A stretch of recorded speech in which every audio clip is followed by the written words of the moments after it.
നമസ്കാരം, എല്ലാവർക്കും പ്രവാസി മലയാളിയിലേക്ക് സ്വാഗതം.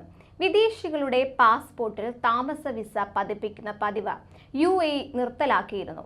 അടുത്തിടെ UAE നടപ്പാക്കിയ സുപ്രധാന മാറ്റമായിരുന്നു ഇത്. ഇതിനു പകരം നിലവിലുള്ള തിരിച്ചറിയൽ രേഖയായ എമിറേറ്റ്സ് ഐഡിയുമായി ബന്ധിപ്പിച്ചാണ് വിസ അനുവദിക്കുന്നത്.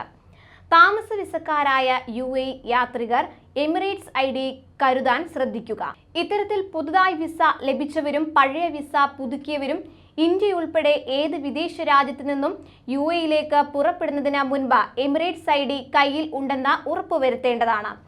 പാസ്പോർട്ടും ടിക്കറ്റും പരിശോധിച്ച് സുരക്ഷാ ഉദ്യോഗസ്ഥർ വിമാനത്താവളത്തിലേക്ക് പ്രവേശനം അനുവദിക്കുമെങ്കിലും പാസ്പോർട്ടുകളിൽ സ്റ്റാമ്പ് ചെയ്ത കാലാവധിയുള്ള വിസ, എൻട്രി പെർമിറ്റ്, അതത് രാജ്യങ്ങളിലെ വിസ കാർഡ്, വിസ തുടങ്ങിയവയിൽ ഏതെങ്കിലും ഉള്ളവർക്ക് മാത്രമാണ് വിമാന കമ്പനികൾ ബോർഡിംഗ് പാസ് അനുവദിക്കുന്നത്. എന്നാൽ ഇത് സന്ദർശക വിസക്കാർക്ക് ബാധകമല്ല.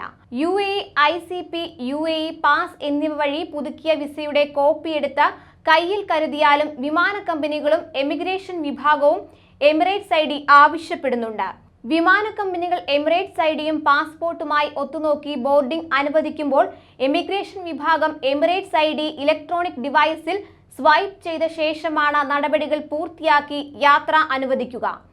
എമിറേറ്റ്സ് ID കയ്യിൽ കരുതാത്തതിനാൽ യാത്ര മുടങ്ങിയെന്ന രീതിയിൽ സമൂഹ മാധ്യമങ്ങൾ വഴി പ്രചരിക്കുന്ന സന്ദേശം ശരിയാകാനാണ് സാധ്യതയെന്ന് കഴിഞ്ഞ ദിവസം കൊച്ചി വിമാനത്താവളം വഴി UAEയിലെത്തിയ പ്രവാസി പറഞ്ഞിരുന്നു.